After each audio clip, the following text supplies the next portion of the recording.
those who profit from the misery of others, those who only function is to ship great pools of greed from one hand to another. These men are the dinosaurs of the future earth. There is no place for them in the kingdom of heaven.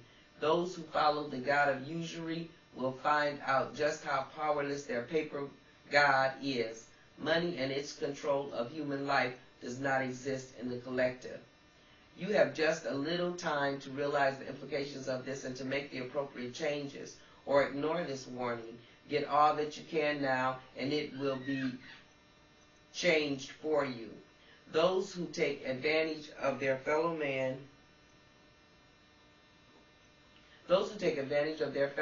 human beings in time of change, be warned. There are far greater punishments than death.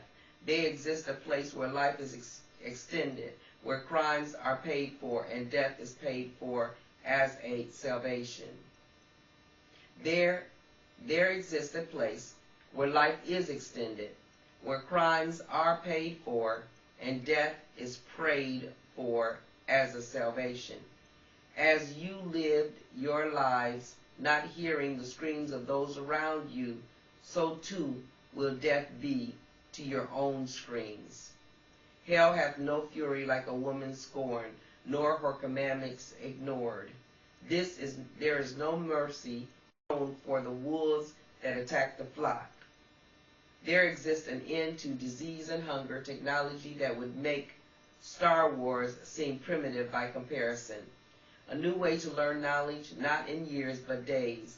All these things await you. These are all important and will greatly improve the standard of living for every individual. But they are mere improvements to mankind's possessions, better and bigger toys, if you will. The biggest thing which the collective has to offer has nothing to do with starships and computers. It has to do with the very nature of mankind itself. It is an advancement whose effect is so all-encompassing that it changes the very meaning and reason of existence itself. I will let my friend Jesus tell us what this greatest of all gifts is. John 11:22. And whosoever liveth and believeth in me shall never die. Believest thou this? Remember what I told you? Jesus never died. Now read on and see what lies ahead. Romans 8:11. But if the spirit of him that raised up Jesus from the dead dwell in you, he that raised up Christ from the dead shall also quicken your mortal bodies by his spirit that dwelleth in you. What they are trying to tell you here is that if you get your act together and start acting like responsible adult human beings, they will give you the last thing needed to become advanced human beings in search of God, the power to conquer that which animals are chained to, death, new bodies, and the technology to preserve that life eternally. Death is the lower animal world, not the world of true human beings. It is possible to construct a body that lives hundreds of years in pristine condition. When that body eventually wears out, the ka or soul and all the memories associated with that unique body can be transferred entirely without loss into an exact duplicate body. This technology exists. Perhaps you can now begin to see how much more advanced and how much different the human race is compared to that which is down here. All of your basic philosophies, religions, and so forth are based on and centered around the concept of death. They depend on death in order to be at all. What would happen to these beliefs if suddenly you were to realize that physical death is not the natural consequence of true human life? What if the conquering of death was the last stage to becoming human? Think of the karma accomplishments one could achieve in a deathless world. Normal karmic laws throws you into a body without the permanent memories of your last body. You take only the basic emotions into the new life. What if all the lessons of your previous life could be transferred intact to your next body? You begin to see the possibilities. You have the ability to separate yourself from the natural karmic law of nature or animals and begin to act as your maker intended, to create karma instead of being imprisoned by it. You become a creator. You break the last chains which hold you to the animal world. You become free of natural karmic law. All this awaits you if you but listen to those who were sent. All these things are these things possible? Should you believe me?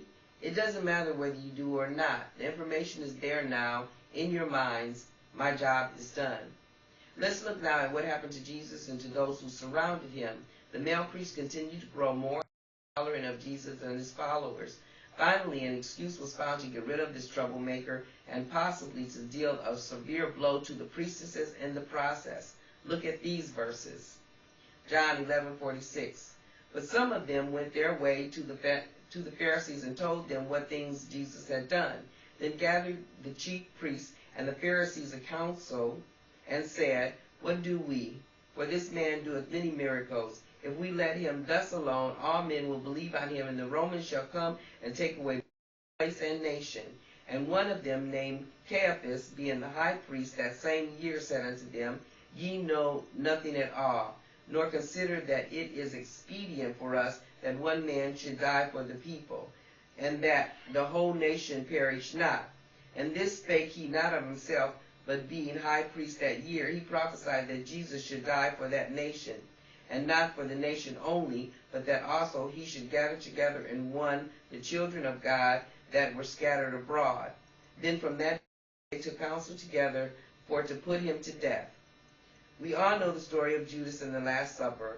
What I want to focus on are the actions of two men, Herod and Pilate. I have told you that the priestesses have begun to gain control of the political system of Palestine. If true, then they should have been able to save Jesus from both of these men. Herodias and Salome were both in Herod's household, being his wife and daughter.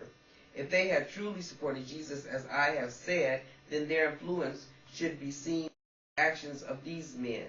Let's look to see if this is indeed the case. Luke 23:1. And the whole multitude of them arose and led him unto Pilate. And they began to accuse him, saying, We found this fellow perverting the nation and forbidding to give tribute to Caesar, saying that he himself is Christ the King. And Pilate asked him, saying, Art thou the King of the Jews? And he answered him and said, Thou sayest it. Then said Pilate to the chief priests and to the people, I find no fault in this man. And they were the more fierce, saying, He stirred up the people, teaching throughout all Jewry, beginning from Galilee to this place. When Pilate heard of Galilee, he said whether the man was a Galilean.